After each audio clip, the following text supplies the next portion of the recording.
Howdy, Martian. Howdy. My name's Martian K. West. I'm a big cowboy. I live in Oklahoma as a cowboy. Baja, Oklahoma, that is. I don't know why people make fun of me. I'm just a cool beef boy.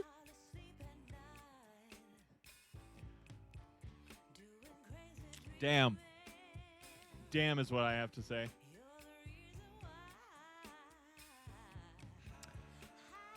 Yeehaw! Hey! Sorry, I'm blowing out y'all's. I'm blowing out the mic a little bit. Okay.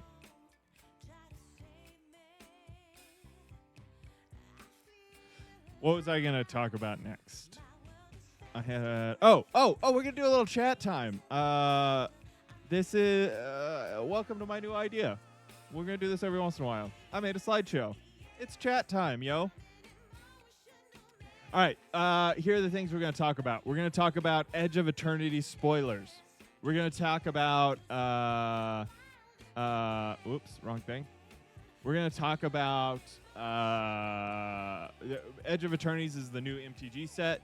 We're gonna then talk about the one spoiler I have seen from the Avatar: The Last Airbender set that comes out later this year, next year.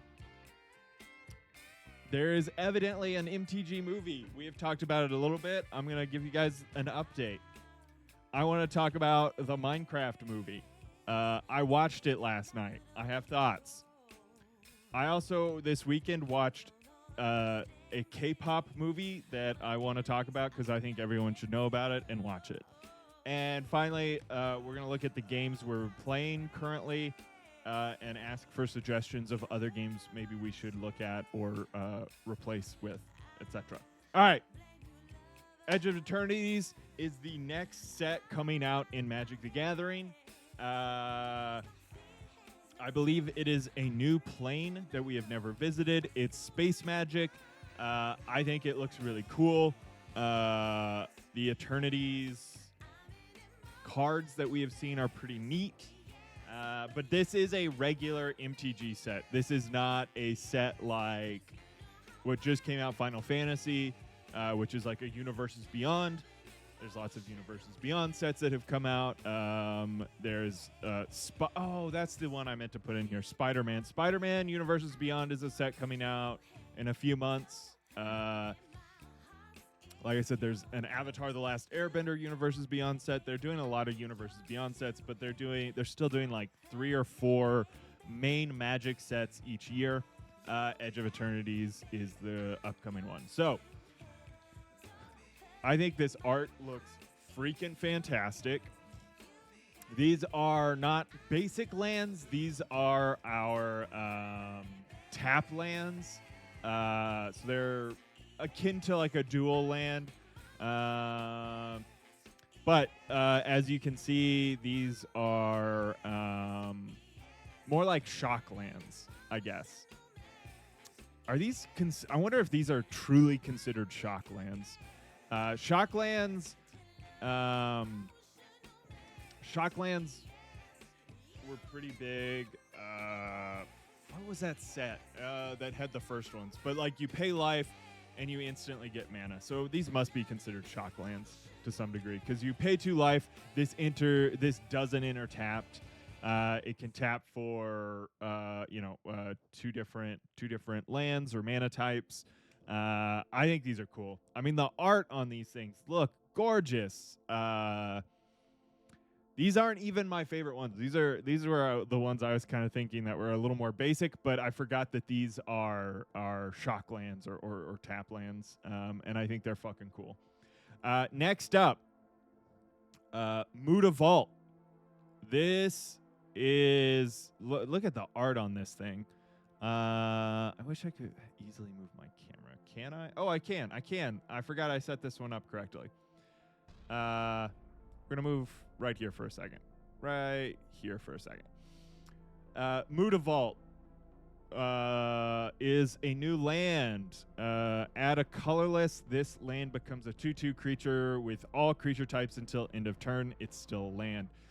This, for one, like it costs 1 mana to make it a 2/2 creature. This is going to go hard. This is going to be a very sought after card. You can tell you see the M there. It's a mythic land. But the art, oh my God, look at the art. I love both styles. I think it looks fucking fantastic. I'm very excited. All right, next up is going to be the thing I am going to have to try and figure out how to get all of.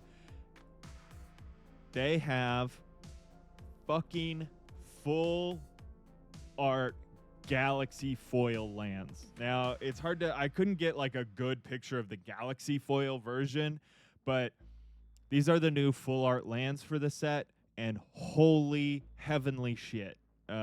These may be the best looking lands this year. And that comes from someone who thought the Tarkir Dragonstorm lands were really cool. I thought some of those lands looked amazing. What other set came out this year?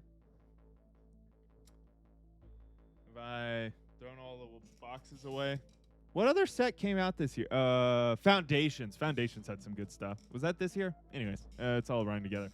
But these are going to come in two different... So there's the full art. There'll probably be a regular art. There's going to be... but they're going to come in Galaxy Foil and regular. Or non-foil. The Galaxy Foil at one point was only for the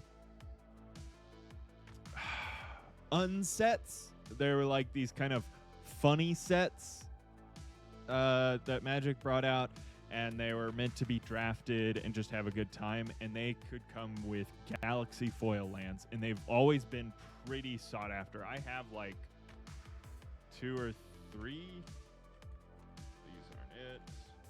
Oh, that's what those are. Okay. But they're very pretty lands. People buy them for their commander decks. A lot of people will use them for... they'll want all of one land if they're playing modern or standard. But anyways, those are the lands. Very exciting. Just based on the art from these, I was really excited. Here are some of the spoiled cards we have so far. We have the Sathera, the Super Void. Comes in this dope-ass art style, almost like illustrative. Comes in this kind of more galaxy style. It is a legendary enchantment. Whenever a creature you control dies, opponent chooses a creature they control and exiles it. Each opponent, yeah. So... fucking cool. So you get this out early enough, you're going to be pretty set. At the beginning of your end step, if a player controls no creatures, sacrifice Sothera, then put a creature card exiled with it onto the battlefield under your control with 2 additional +1/+1 counters on it. At the beginning of your end step, if a player controls no creature, yeah. You should run to Stormwind and WoW and see what happens. What is that? Oh no. I feel like you're going to kill me. So it comes. This one already has 4 art styles that have been leaked. There's a white border, full art, a black border, full art, a special edition, full art, the Alliance main city. And then there's the classic version. Then we have Sammy's Ship's Engineer. So one of the big things with this set is that now... legendary vehicles can be a commander. That's a new mechanic for this set. But this card's actually kind of cool. At the beginning of your end step, if you control 2 or more tapped creatures, create a tap 2/2 colorless robot artifact creature token.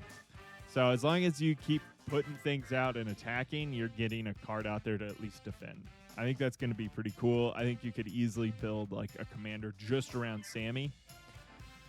Then we have a uncommon creature, Harmonious Grove Strider.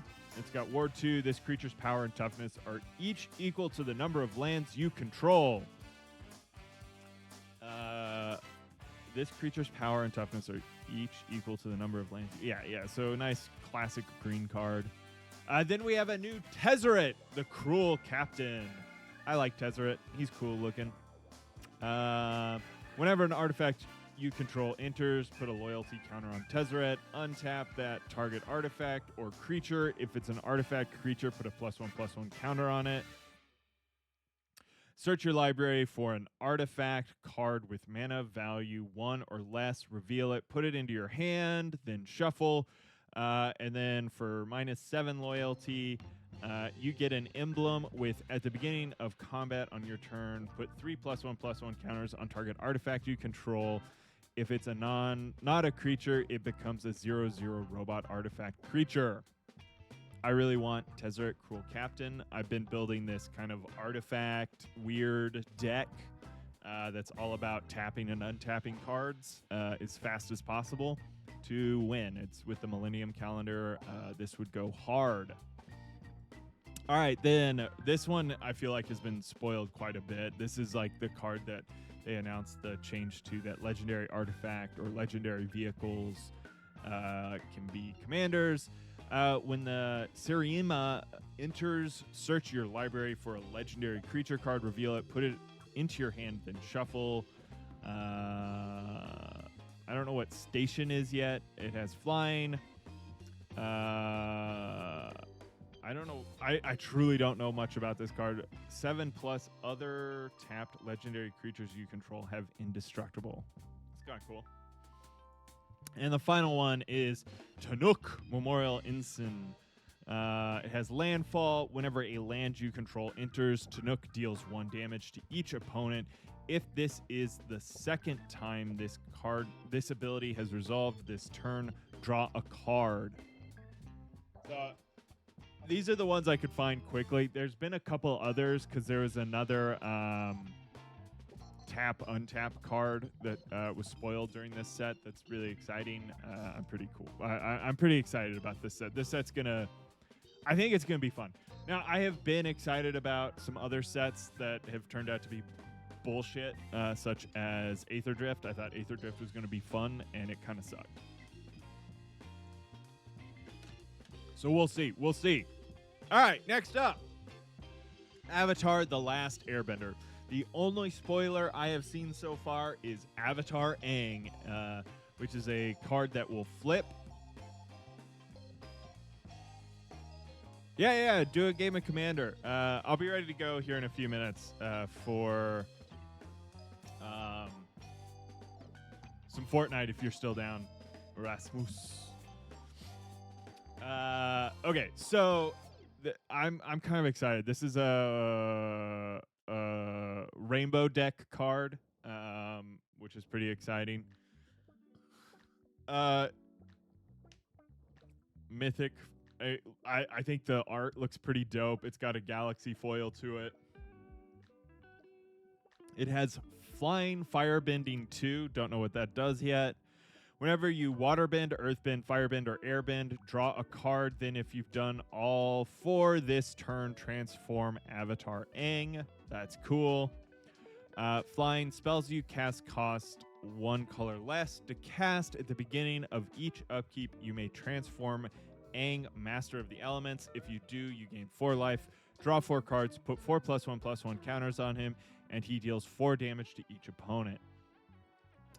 Now, assuming you're using this as your commander, you're just going to be trying to flip him back and forth as fast as possible because, like, that's 4 commander damage to each opponent. So you only have to do that a few times. And there are cards from other sets that allow you to flip cards back and forth or allow you to flip a card. So I think that would be pretty cool. I just thought the art was cool. I don't know how I feel about Avatar, The Last Airbender, and Magic. I kind of don't care.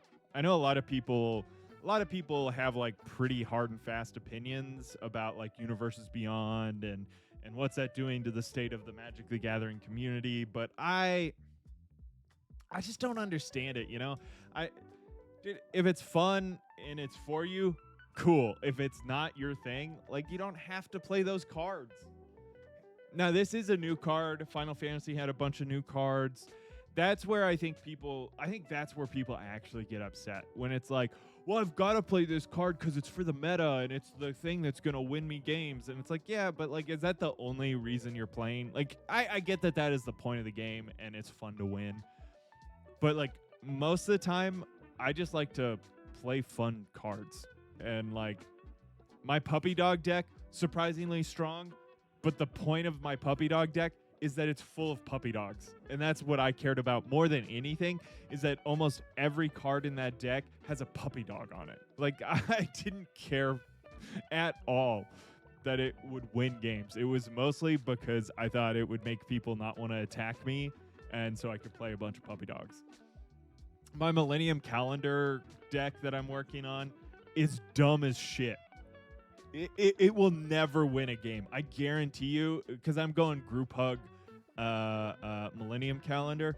So like for me to win the game is going to be astronomically difficult. I'm just there to like make people not want to kill me because I'm helping them.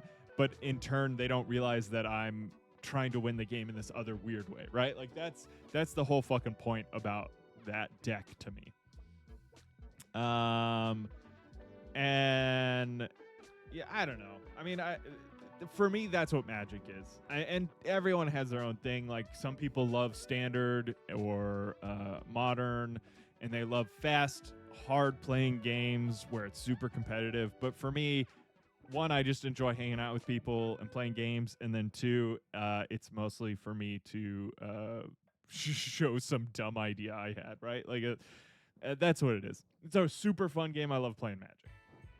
All right. Magic the Gathering movie updates. Look, I made a whole slideshow, guys. Isn't it fun? Okay. That wasn't supposed to come out all at once. Whatever. Doesn't matter. All right. Back in April, it was announced that Matt Johnson was tapped to direct the upcoming Magic the Gathering movie. I have not seen anything official saying he's been hired and he is directing it, but it would be very cool.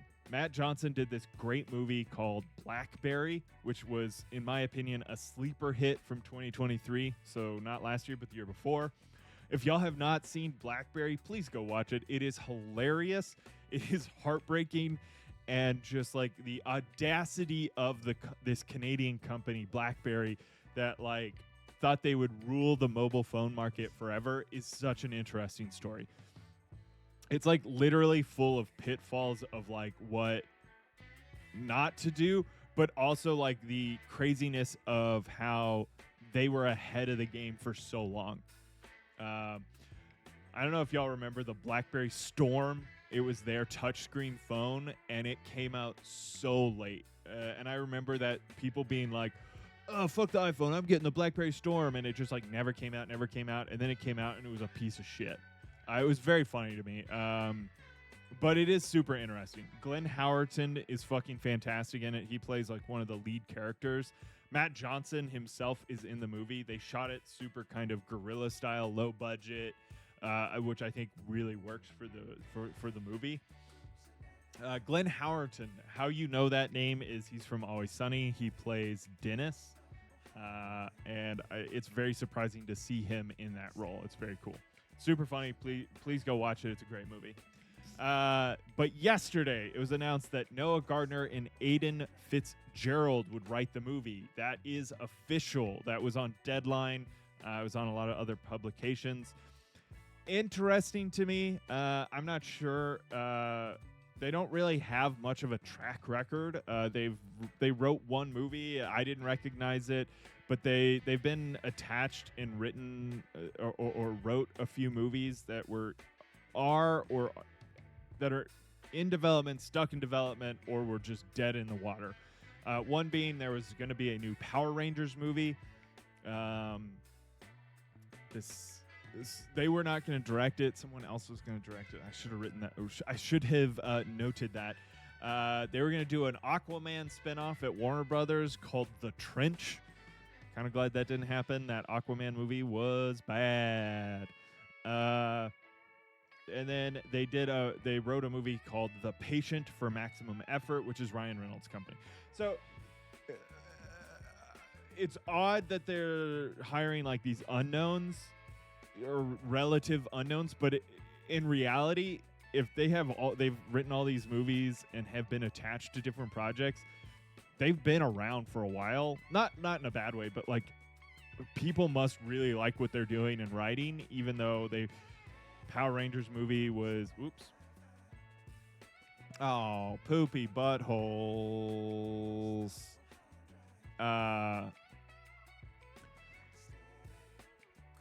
Whether they were getting rewritten or whatever it was, they've probably been a part of other projects that we just don't know about that they helped like save or punch up or rewrite. Like that happens all the time. But it's interesting. I'm going to keep an eye out on it. That's just kind of like the latest news and update. All right, here's where I'm going to get in hot water with some of you chatters. I watched the Minecraft movie last night. It was way better than I expected. I had a very low bar. I did not think it was going to be very good. As much as I was excited for it, I really wanted to see it in theaters because I thought the theater experience would be really fun. A couple things I didn't know. A lot of the quote moments that people were talking about, that like the theater would get destroyed or people were throwing popcorn and shit, was in like the first 10 minutes. Like, I yearn for the mines is like minutes into the movie. I Am Steve is like 15, 20 minutes into the movie. I should have taken better notes. But like that surprised the ever-loving shit out of me. Did not know that. Okay, I really did enjoy the start of the movie. I think the first 20 minutes of the movie might be the best part of the movie.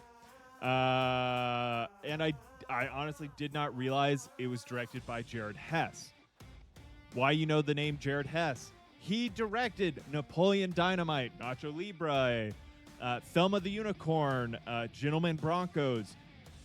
All those movies, except Thelma the Unicorn, which was an animated film that's on Netflix, all have this kind of same stylistic approach. They're kind of ethereally in this unknown time frame, right? Like, yeah, right, Pepper? It makes so much sense. Like, because, like, the movie opens and you're like, what era are we in this movie? It makes no sense to me. It's kind of, like I said, ethereal in that it's like, there's just an unknown. So like Napoleon Dynamite, what year is that movie set in? I don't know. Ye old times of like the 70s? Maybe. 1980s? Maybe. It's so hard to tell. And they don't say, which is kind of like perfect for Napoleon Dynamite. Nacho Libre, also kind of like, I don't know, Vietnam. Do they talk about Nam? Man, I haven't seen that movie in forever, but I was just thinking about, like, it's kind of like hard to know when and where it is, which is great.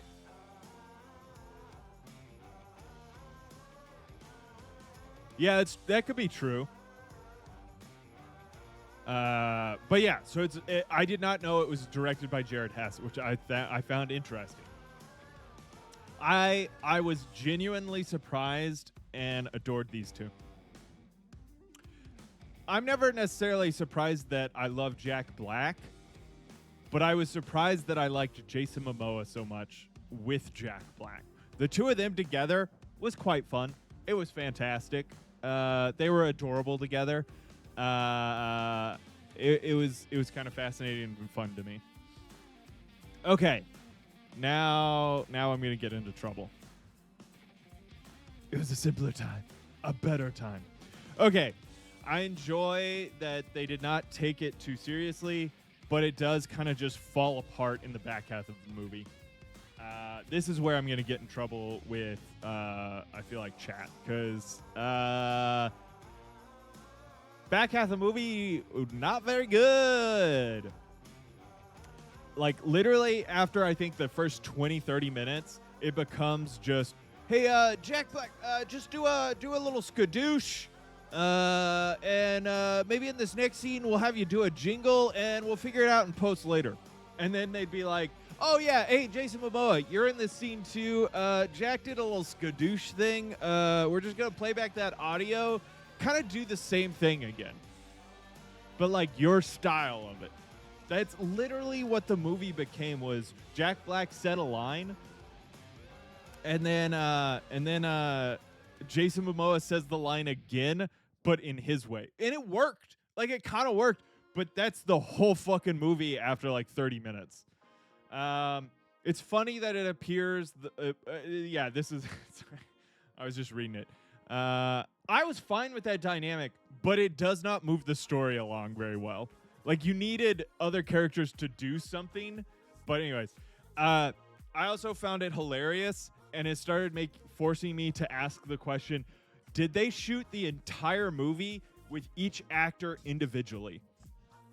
I know it was shot on a green screen, obviously, like or a blue screen or whatever they were decided to use. They could have used one of those, like how they did Mandalorian on one of those projection screen things, but it literally looks like they're pasted next to each other sometimes. Like, the eye line doesn't always line up. They're reacting to things, but they're not like reacting to the actor. They're just reacting to the thing that is happening in the script or that the director is telling them.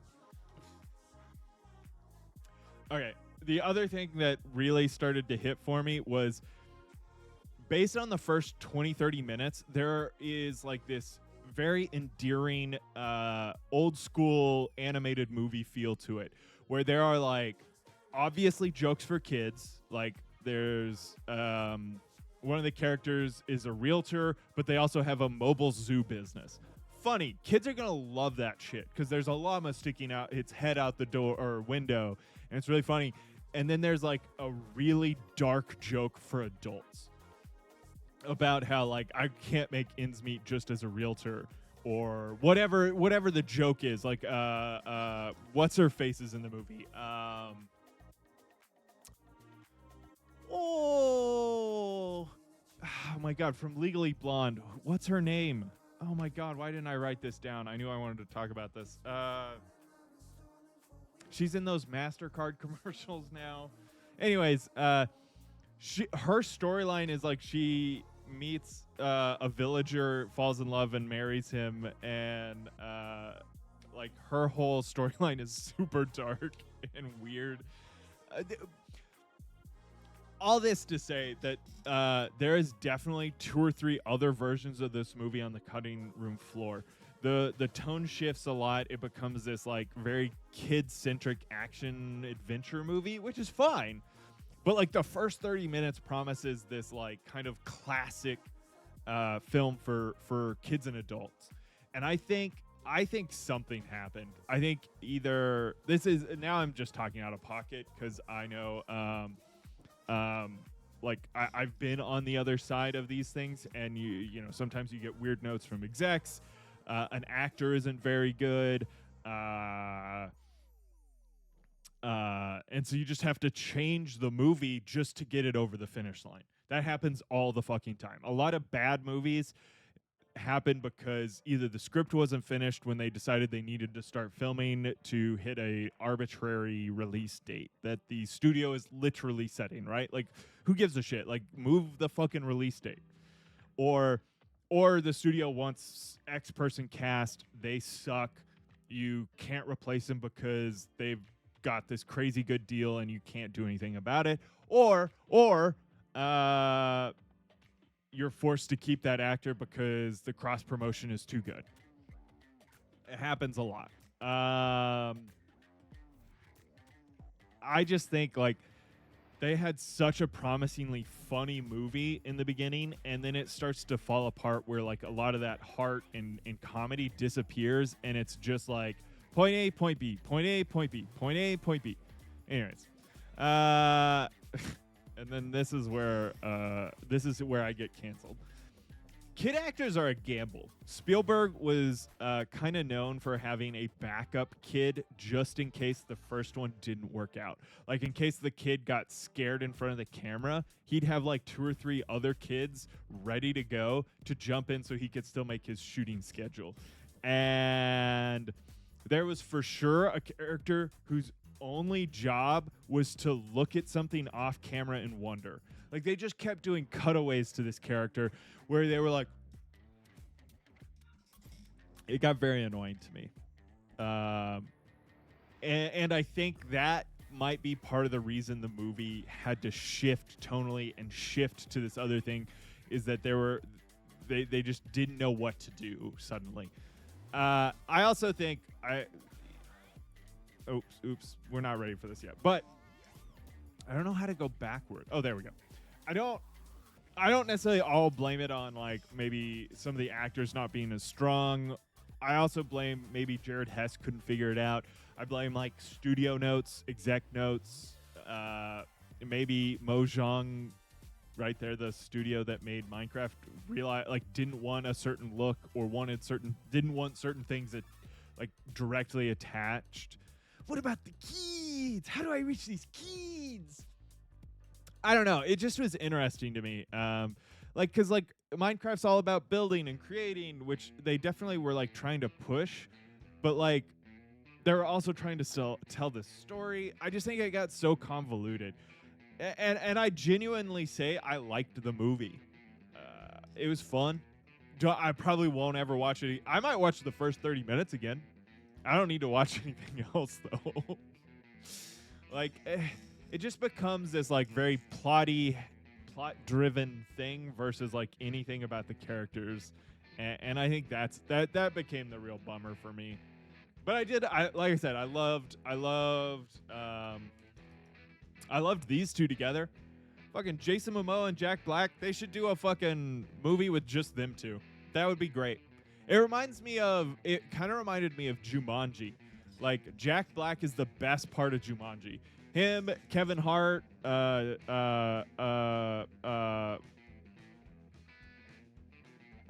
what's her name? Why can't I think of her name? And The Rock. She's from Star-Lord movie. Jesus Christ. My brain doesn't work. But the two of them together were fantastic. I'd watch another movie with them kind of playing off each other. I wonder if that would ever happen, though. Okay. Moving on. K-pop Demon Hunters. Has anyone heard of this film? I don't know how many people we still have in chat, but has anyone heard of this film?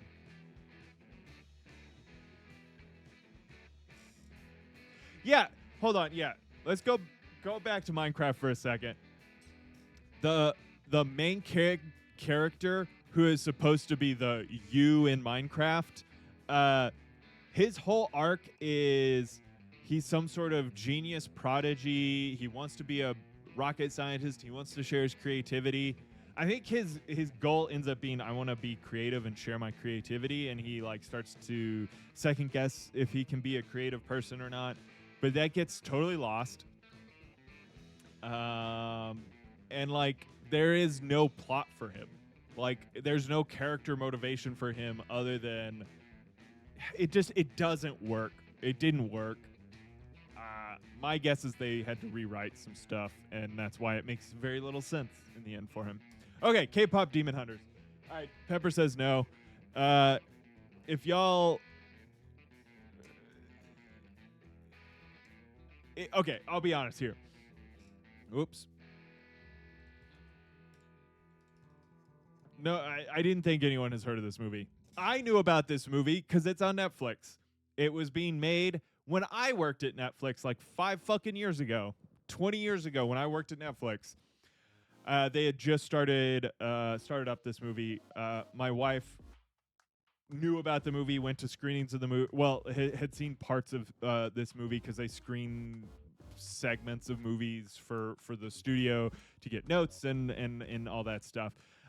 And my wife was really excited for this movie.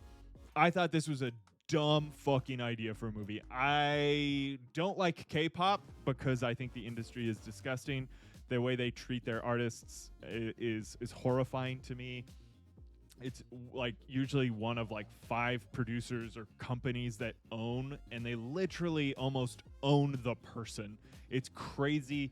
There's like a lot of in-depth YouTube videos that we could watch at some point about the K-pop industry. That is insane. They're these idols that don't really have control over their own life.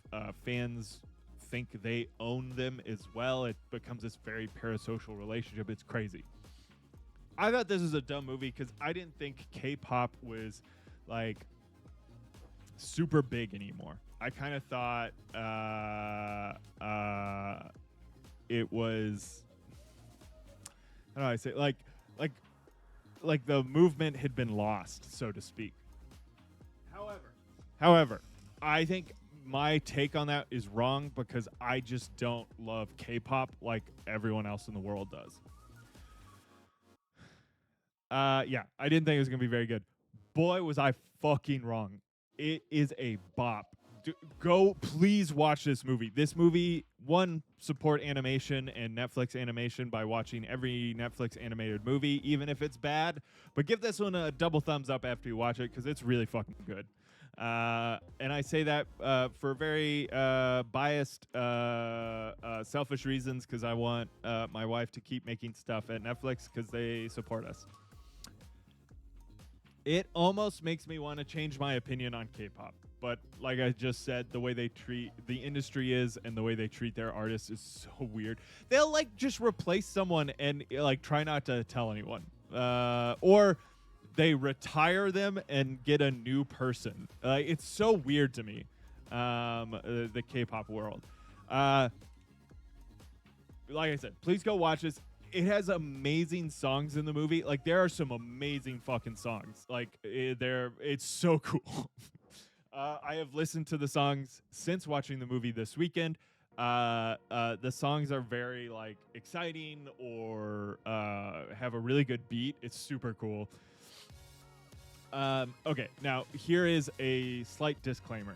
The movie is going to look a bit odd when you first start watching it. Why is it going to look odd? It's animated on 2s.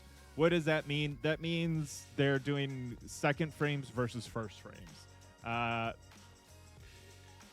assume everybody has seen Beyond the Spider-Verse or the Spider-Verse movies, and it looked super weird when you first watched it. Part of that is the way they did the hashing and stuff on the characters, but the other reason is it's on 2s. So it feels like kind of skippy at first, but that's because you're so used to watching animation and movies that are on 1s. Like most Pixar movies are animated on 1s versus 2s. And like, honestly, super old school animated movies were all done on 2s. Like that is the classic way to do it. But the more traditional style we recognize today is animated on 1s. Okay, a couple cool things. They play with K-pop tropes in a super fun way. Like there's typically, I seem to know a lot about K-pop. I really don't. But there's like the baby, the hot one, the cool one, the one that was wild as a kid and is trying to get their life set back straight. And like there's all these like tropes within K-pop. They do it very fun. There's one that always has their hair in front of their face. It's very fun. The cast is pretty fantastic. Lots of really cool Korean American and Korean actors. There is a K-pop. One of the main 3 ladies is a K-pop idol or in a K-pop band of some sort. Now it is a musical, but they intertwine the music into the movie in a way that is way more modern and almost to the point you don't even consider it a musical because it's like they're this K-pop band that fights demons. Like that's the conceit of the movie, is they're this like huge K-pop sensation, but they also fight these demons that are attacking and stealing people's souls. It's super fun, but it almost feels like they motivate the music really well every time you watch it. It reminded me of Dr. Horrible's sing-along blog or whatever it was called. I loved it a lot more before we knew how bad Joss Whedon was because he did it. But like the songs are motivated for a purpose. They don't necessarily tell you the story in this movie, K-pop Demon Hunters, but it is a really fun way to do it. All right. So here's the saddest part, which will probably take me on a bit of a rant, so I apologize. But based on my question from the start, this is like the saddest part of the movie is that it would have been a huge hit a few years ago. They would have put money behind it. It would have been plastered everywhere, almost to the point where you wouldn't even want to see the movie. You'd hate the movie. You'd have an opinion about the movie because the songs would be played and overplayed everywhere. You'd like know who these characters are because there'd be like ads and TikToks and all sorts of bullshit. They fucking buried this film.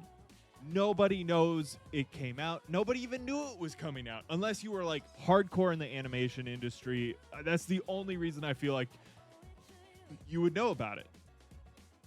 Maybe if you're a big K-pop fan, they did try to advertise to you through various places you go to learn about K-pop, or maybe they had some really select ad. Well, I know they didn't have select. Well, I can't say I know, but they likely didn't even do like ads on TikTok or YouTube or whatever that would pre-roll like a K-pop clip, because Netflix doesn't do advertisement.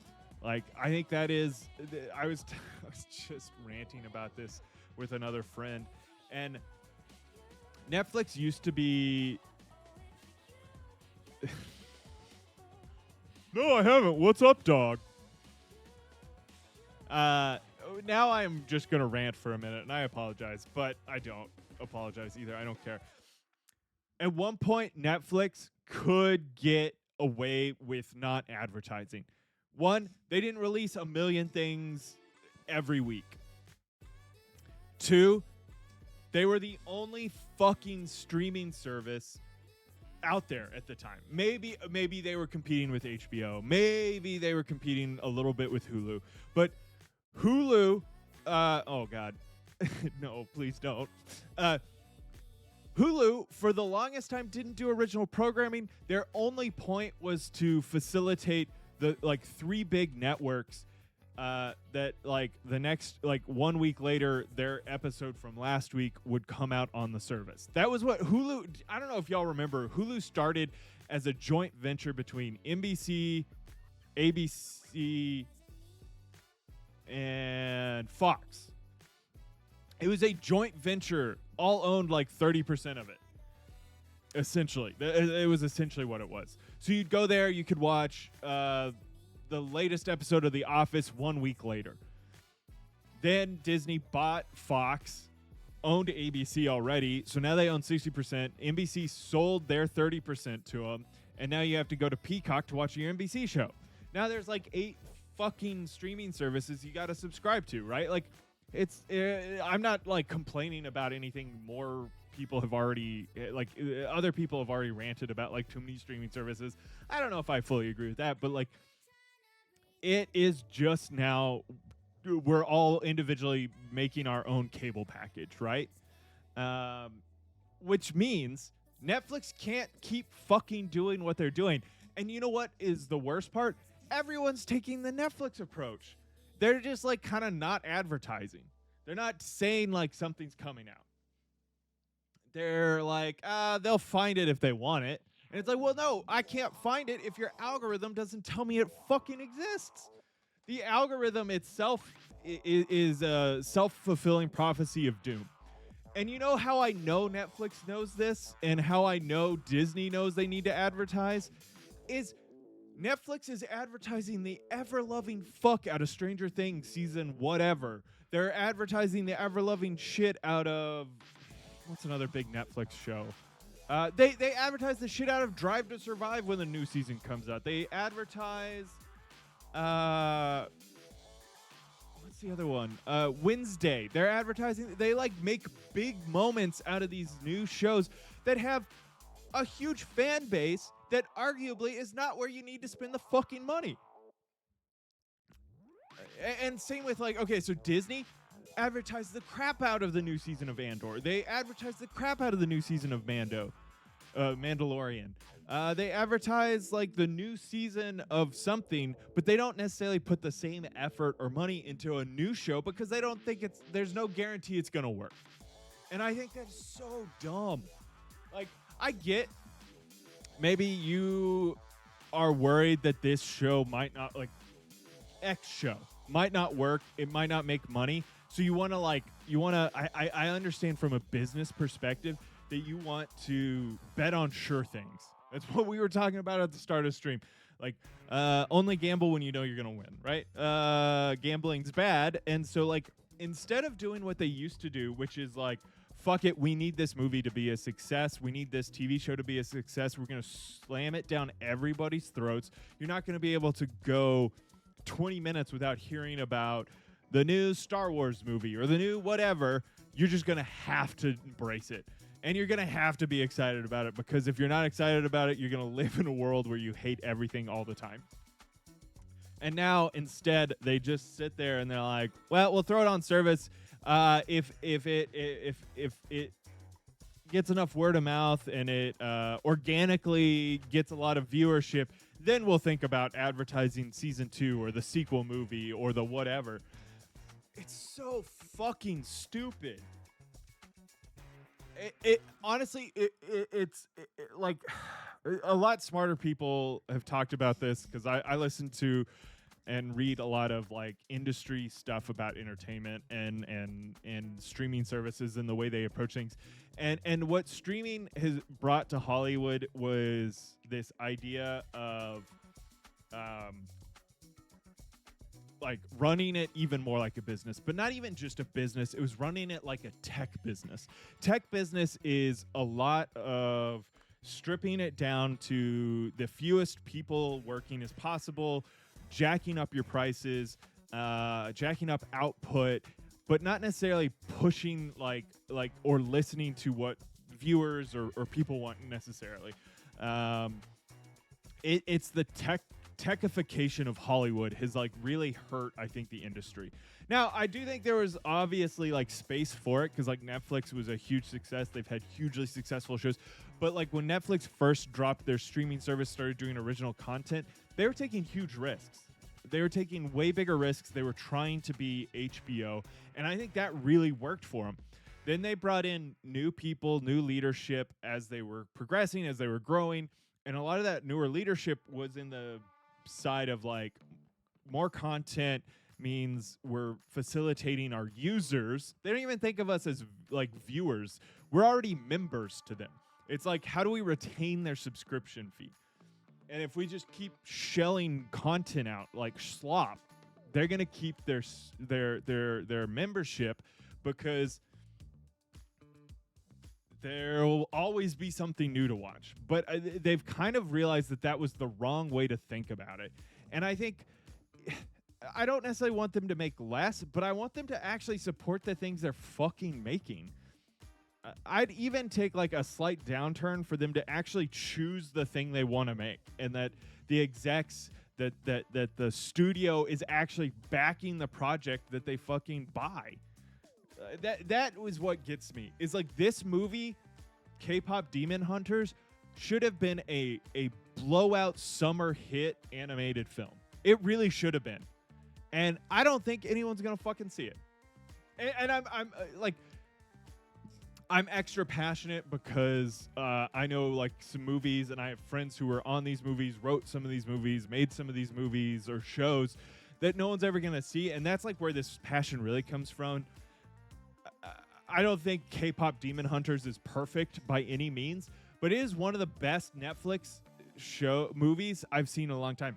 Netflix didn't even make it all. It's like a Sony Netflix co-pro, and they just fucking buried it. Like, they're gonna bury so many films coming up because they don't know what to do with them, but they bought them, they paid for it, and they're gonna put it on service, but then they're gonna blame the movie for it not doing well instead of like supporting the movie from the beginning. I think it's fucking absurd. It really pisses me off. And it's I'm picking on Netflix because I know a lot of inner workings, because I used to work there. This is a Netflix movie that we're currently talking about, K-pop Demon Hunters. But like my biggest issue is that all the studios are doing it. Disney, okay. How many people know the movie R.E.P.O? It is a Disney Pixar movie that came out this weekend, and it is the worst performing Pixar movie release ever. Opening. I hope it gets traction. I didn't even know it came out. I just happened to be like, oh, I really want to go see 28 Years Later. I haven't seen that movie. I was looking up showtimes. I didn't end up going to see it. I feel bad because I really want to go see it. But I saw this movie. I was like, what the fuck is R.E.P.O? And the first thing that pops up when I Google R.E.P.O is like worst performing box office opening of Pixar's history. And people are going to blame it on that it's about like this, that there's like some sort of wokeism going on for it. But they didn't fucking advertise it. I'm in animation. I kind of knew this movie was coming out because I knew they had a movie this year. Did not know it was coming out this weekend. Have not seen a trailer. Like, what is going on? We literally watched a bunch of movie trailers for upcoming films last week, like summer movies, and we were talking about which ones we wanted to go see, yet that movie didn't come up for me. Like, what? How does that happen? Now, granted that we could blame the YouTube algorithm for maybe not showing me a kids movie. That's probably fair argument to be made, but I went on IMDb and it didn't pop up easily for me. Like they were not advertising the movie. You know what I get advertisements for right now? Where's my Oh, I should probably not show my Discord. But Discord is telling me about Old Guard 2. It goes back to the thing where Netflix will push sequels. Old Guard 2. Loved the first movie. What's her name? I love her. She's South African. What's her name? She's Furiosa. Anyways, doesn't matter. But like, it's a sequel movie. Netflix is pushing it to me every time I open up Discord to chat with you guys on Discord, or when I like announce my stream, I see Old Guard 2. Like, there's obviously ways to promote movies, and I know it's probably harder for for the marketing teams and like for brand awareness to do it. But like, that's your fucking job.